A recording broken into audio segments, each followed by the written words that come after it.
Et oui, je me suis commandé un kit Kronoparts pour changer en fait la petite plateforme du rack d'en arrière. Alors, on installe ça aujourd'hui. Bon, ben, comme je disais aujourd'hui, on va enlever le top case pour réparer en fait ça ici. J'ai probablement juste comme mis trop de poids dans mon top case, comme mon toolkit puis ces choses-là, fait que ça a fait craquer la partie de plastique sur le dessus. Fait que je vais tout enlever ça aujourd'hui. Donc on commence ça là.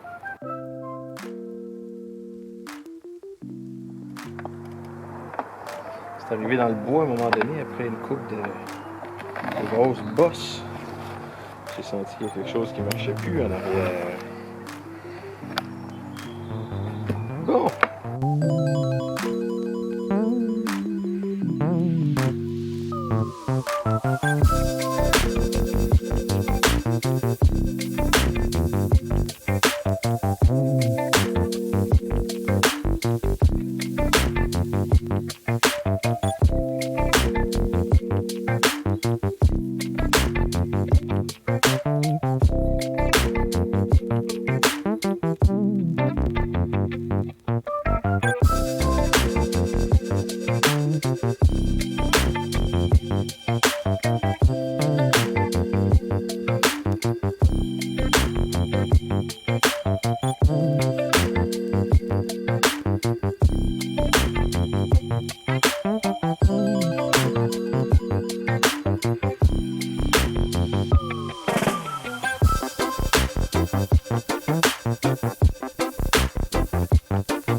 C'est tout placé, ça a l'air solide, pas à peu près.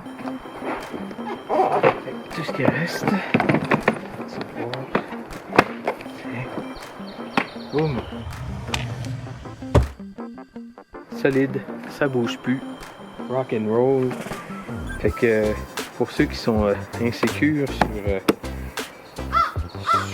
dans tout ça, de replacer des trucs, changer des pièces sur leur moto, je vous garantis que ce rack-là fait vraiment le travail. Il est hyper facile à poser et il a l'air foutrement solide avec des places de plus ici en arrière là pour rajouter des straps si on en a besoin.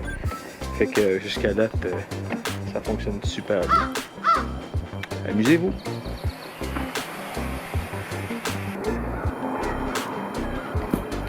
Aujourd'hui, on installe un nouveau rack en arrière en métal de la compagnie Kronoparts.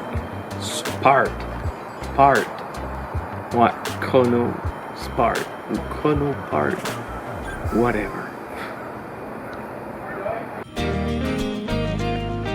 Merci d'avoir été là et au plaisir de vous revoir pour la prochaine capsule.